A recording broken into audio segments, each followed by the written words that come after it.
Now we have Representative John McGinnis coming on. He's 79th Legislative District out of Altoona. Just wrote a book, A Future Forsaken. John McGinnis is currently serving his second term in the Pennsylvania General Assembly as a state representative of the 79th District.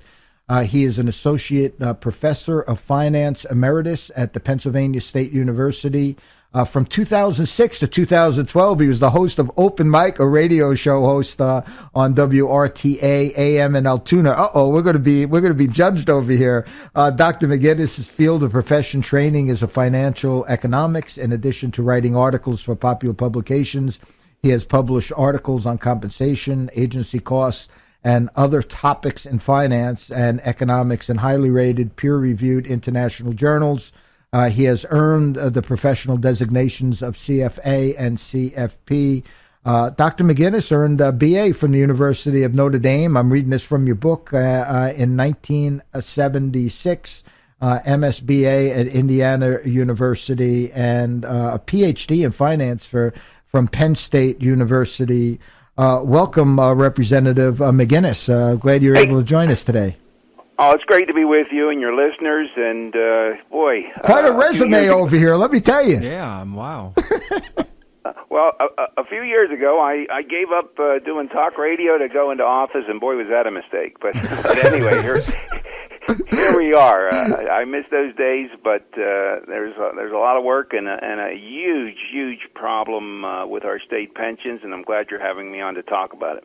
Yeah, we talked a little bit when we were talking the other day, and I've mentioned this on Sanity Check on 94.3 FM The Talker, which I've been on for 4 years, and I brought up my own father, and I think when we were talking, my father, for maybe some of the first-time listeners, was a New York City police officer. In 1951, he left GM in the private sector, and he decided to become a police officer because he wanted to ensure that his family had a little bit more, with the retirement and all that stuff. And he retired right in 1971, and after 20 years, and he had a provision in his pension plan, John, at the time to if he took a little less.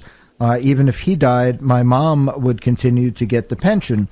And we have to, he made a life choice at that time and took less money than he would have made in the private sector, joined the police force, and made a choice that, to join the police department and so that he could get this pension. So we have to respect that, and we have to honor those decisions that Absolutely. Individuals made. But we can't continue going down the same path. My family, or my mom, has collected a pension since 1971, and there's nobody I respected more than my dad and my mom, for that matter. And this is not a knock against that, but how do we continue as a society paying pensions for 40 and 50 years after somebody retires? I just don't know how we continue to do it, and we're going broke. And I think that's what your book was all about, correct? I mean, you're saying, listen, we just can't do this. It is, and I want to be clear about two things right up front. Number one, though the book is available at Amazon.com, I'm getting no payment whatsoever as a matter of complying with ethics requirements. So I want your listeners to know that. Number two, there is not one negative comment about a public sector employee nor their pension plans in the book. The issue is legislators and governors have agreed to ratchet up benefits for what were already generous plans and refuse to pay for them. And that incurs debt. The debt accumulates at 7.5 interest per year, and just to run the number, that's going to be $4.5 billion of interest on the pension debt alone this current year.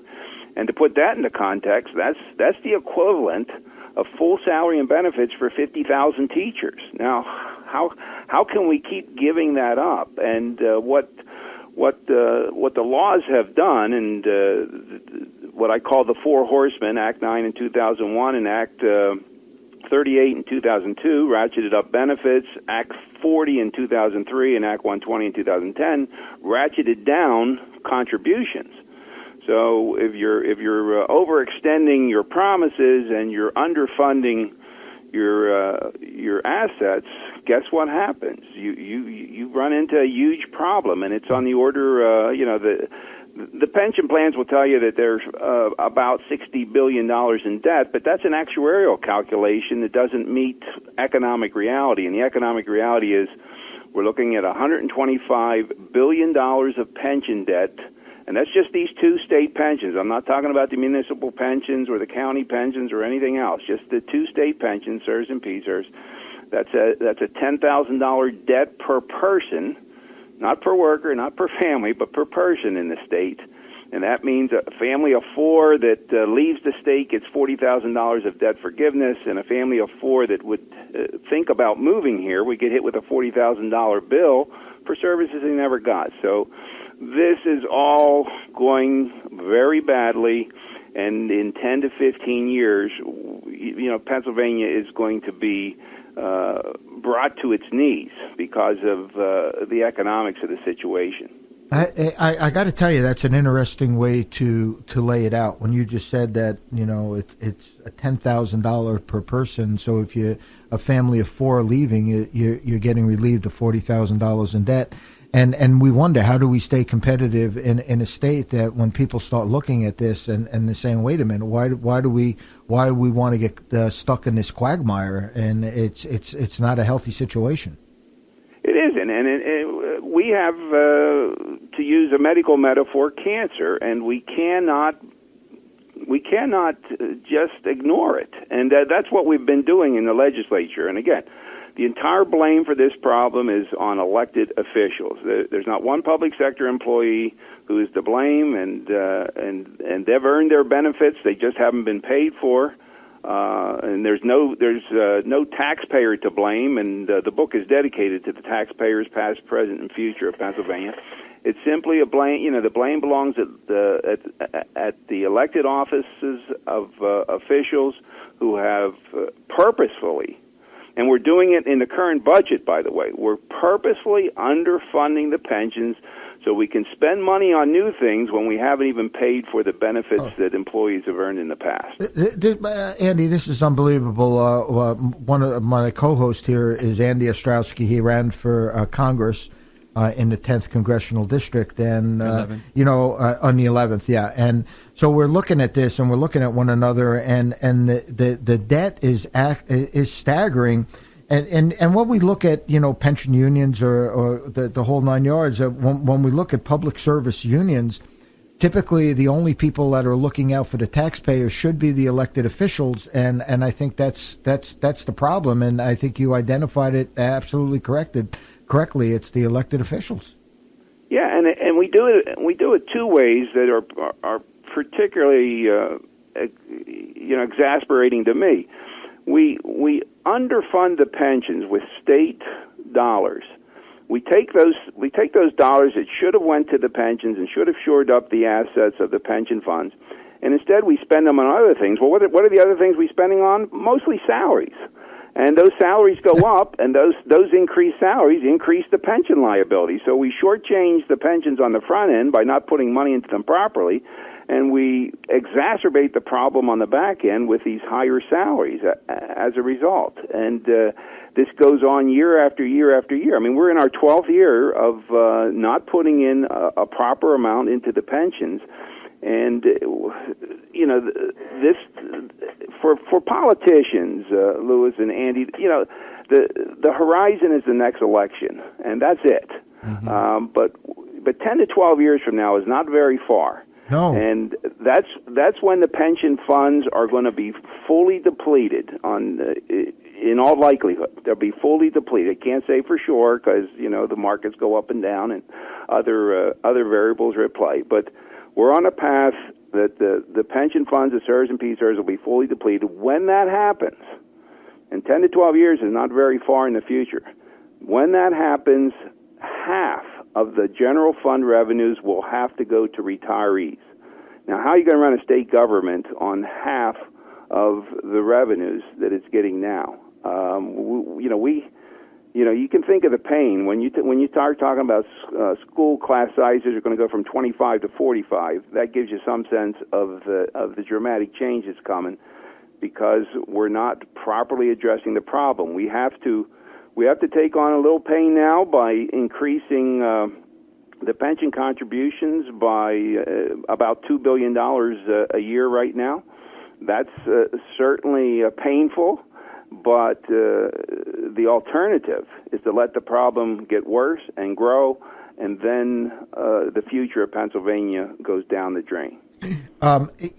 Another solution, besides just increasing the pension contributions, is with new employees, right? Putting them on a different program. I think you outlay or you lay that out also, correct? Or absolutely. We can say there's three problems with our public pensions, the CSRS and PSRS. And the big one is funding. That absolutely is the one and that's the one that exists. New employees don't even exist yet by definition. The one that exists, and the biggest one, is the funding. But the other two issues that would be substantially helpful is put new employees into a defined contribution plan, sometimes called a 401k type of plan. This is what the rest of the world operates outside the public sector. The rest of the world operates on these defined contribution plans, and they're perfectly useful. I have one myself for my own retirement, and you get to manage it. You get immediate ownership. You get to take it with you from one job to another. It's a wonderful device and perfectly suitable, but it does not put taxpayers on the hook as insurers or as indemnifying agents for shortfalls in the marketplace. So that would be a nice second step. And the third problem is the management of the investments. I have a chapter in the book called Value Subtracted, Chapter 8, and it lays out quite clearly that the people managing the funds for CSRS and PSRS, and there's about $80 billion under management now, they are doing a terrible job, and just an awful job. I mean, they've lost at PSRS probably $6 billion over the last 3 years. That was just not necessary. I mean, and if we changed the management structure for the investments, we would do significant improvement. If we put new employees into a defined contribution plan, that would eventually eliminate the problem entirely. And finally, we do have to own up to paying the bill for benefits that have already been earned, and that's the big number. That's the ratcheting up of contributions. And so what is the holdup? I mean, this everything that you're laying out to me, and I'm pretty sure to Andy, this is just common sense stuff. So what's the barrier? As if I didn't know. Probably the increased contributions. I'm assuming that's the holdup. Well, it's a political problem, and again, the problem, from politics is that the legislators and the governor do not look past the next election. Mm-hmm. How they're putting this budget together now, and I can promise you, I can guarantee you, they're going to come up with a phony pension reform plan. And it's going to be some sort of hybrid plan of a combination of defined contribution, defined benefit for new employees, and they might put something in for current employees, which the courts will strike down because the courts, by the way, are current employees. That's who runs the courts, current mm-hmm. employees. So you can't really change anything without them objecting and striking it down. But the whole exercise in pension reform for our legislature and for the governor is to use that as an excuse to put less money in to an already underfunded system. I mean, back in 2001, the funding ratios, and this is your assets to liabilities proportions. The funding ratios were about 120% for both CSRS and PSRS. Now they're both 60%. Back in 2001, there were $25 of assets in our public sector pensions for every dollar paid out to retiree.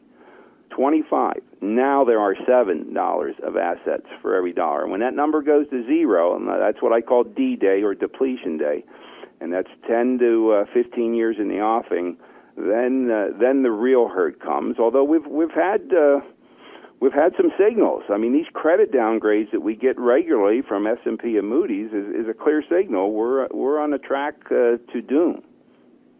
It's this, and so where do we go from here? I mean, I don't want to start throwing stones out there, but when you're saying they're going to put together a phony pension reform plan, I mean, we have a legislature and a Senate there who's going to put this all together. I don't know if it was you. Does there need to be another revolution like they had in 2000 when they had the pay raise? That's really the motivating force here for my book. I really do want the public to understand this issue. It really is. It's not that hard to understand, but most people, as soon as you say the word pension or say the word actuary, they're looking to think about something else or do something else. But the amount of misbehavior with respect to our state pensions is many times greater than the misbehavior of 2005 with that pension or that pay raise thing. And we need to get the public informed, and we need to get them outraged, because I can tell you this: legislators will respond to public pressure. I've seen that over and over and over again, but they just haven't seen what they see public pressure for is more spending on education, and they don't see any of the pressure to put dollars into pension fundings, and that's the political problem of these defined benefit plans. Politicians get rewarded for spending money elsewhere, and they don't pay any price for the underfunding. In fact, if they actually put the money they should into pension plans, they might even suffer some pain because people want that money spent somewhere else. So I am on a mission here to try to get the public on board and try to get it is. You can look at this as a political issue, is what the legislators do, but it's also a constitutional issue. If we're saying that these public sector employees are guaranteed retirement benefits, then the funding ought to be guaranteed as well. It's also a moral issue. If we're saying they've earned this, then it ought to be paid for. And finally, it's an economic issue. If we don't pay for it, the future of Pennsylvania is going to be crippled. It's once again everything that you're saying, and we're going to do our best now. I think it's raising awareness to exactly what some of the problems that we have. When you say the pension is going to go broke, are you meaning that when it's broke, the people that are supposed to get their pension check are just not going to get it? No, quite the opposite. The Constitution and the courts have decided that the retirees get highest priority to all state revenues. Uh-huh. So what I'm saying is right now retirees are paid out of these funds, but when the funds run dry, they'll be paid out of the general fund. They'll be paid out of the revenues that come in from income tax and sales tax, and that will take half of the budget. And so you're only left with half of the budget to deal with everything else that the government deals with. Including education, which is the big trade-off here. Yeah. That's right. Education will absolutely be impacted, so will human services. Those are the two biggest parts of the general appropriations bill. But like I said, retirees will not, they'll get everything they were promised. But if it's coming out of the general fund revenues, then everything else gets crippled. Yeah, surely there'll be nothing left. I mean, I know there's a lot smarter people out there than myself, but one of the things when they were even bantering around the Social Security, at one time when they were talking about that was going to go broke, I always thought a good idea was to come up with a solid plan and to pay off the debt, or maybe moving people from moving it into a private plan, John, but maybe even something like with these pension plans. If you were able to come up with a solid plan, something that you felt very comfortable with, and yet you still had this $60 billion or $125 billion in debt, would it be possible to sell off, say, some state lands or stuff like that to retire that debt, as long as we were moving forward, that we were not going to just build the debt back up? Is that even something that's even feasible? And is that something that even makes sense? I think it is feasible. I think it does make sense. And again, whenever I bring up the math here, that we need to increase our pension contributions by $2 billion. Everybody asks me, where's that going to come from? What new taxes? What new taxes are you going to suggest? And frankly, I think Pennsylvanians are overtaxed already. So I'm not about to suggest we need to pay new taxes to address pension costs from the past that should have been paid. We're going to have to redivert new revenues. But those other options, selling off state assets, that's reasonable if it saves our future here. And the opposite is what we're doing. We're incurring debt that is mortgaging the future of Pennsylvania. And there's the most compelling little story in my book is in Chapter 10, The Man Behind the Tree. But I had this conversation with a high school kid. He just graduated in June. He's a freshman at Penn State now. But last spring I had a conversation with him, and he's a great young man, terrific gentleman, graduated from Bishop Guilfoyle here in Altoona, was on the state championship football team. And I had a conversation with him last spring at an event and asked him, what his plans are, because it's great to see a young man, well educated, handling himself. When I'm wondering about his future, and he says, I'm going to Penn State. I want to be a teacher. I'm going to get an education degree. Well, I had to say to him, it's not likely that there's going to be career opportunities for teaching here in Pennsylvania. You realize that? He's, oh, absolutely, I realize that, but Oregon has opportunities. Florida has opportunities. Tennessee has.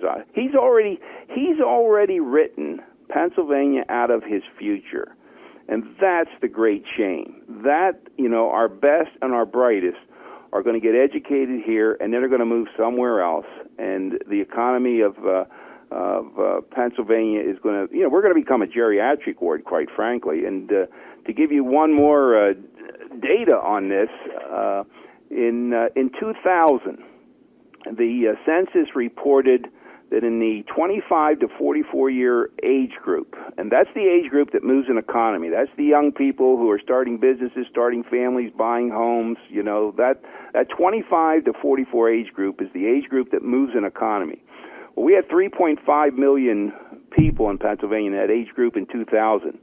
By 2010, the census reported that was down to 3 million. That's a 14% drop in the age group, in the demographic that moves your economy. That should alarm everybody. We're losing our future here, and we've got to pay off these pension debts and get our future back. Yeah, Mr. McGinnis, this is Andy Ostrowski. It's a pleasure to talk to you and have you on here. And, 25 minutes ago, I was one of those people who kind of checked out and tuned out when pensions and actuaries were mentioned. But I just want to say I'm really grateful that you came on. This obviously is a very important political issue that really is at stake for our whole state's future is at stake here. So I do appreciate your work and the obvious dedication that you have to this issue. And thanks for coming on. And raising the awareness. When one of the things also, John, when I mentioned selling off assets, what we don't want to do is sell off assets and then change nothing to that we're in the same process somewhere down the road. And right. It's. And by the way, our biggest asset that we're selling off are people. Those young people and are moving. It just is concerning to me that 50 years ago we had 30 congressional districts in Pennsylvania. 30. Now we're down to 18. Only New York has lost more. And the reason we lose congressional districts is because we're not attractive to people, we're not attractive to businesses, and we're not attracted to investments. And all of that, by the way, the blame goes to Harrisburg. And I'm one of the people to blame now because I'm in office. But you're raising that, yeah. I appreciate Andy's comments and yours, Lou, and I just want to get people to understand this is a debt that's going to cripple our future if we do not aggressively address it. And just before you were on, we had Kathy Dobash of the Luzerne County Council. She's a Luzerne County Councilwoman here in Northeast Pennsylvania. People are losing their homes to taxes left and right up here. And my partner, who started Sanity Check 4 years ago, he was a pharmacist in Freeland, Pennsylvania, very successful pharmacist. And I still remember today going to Luzerne County Council, and he told him, he says, listen, if you continue to raise taxes, I'm going to have to leave. He did. He packed up and he moved to Texas. And here was an individual that was paying great taxes, was a great citizen.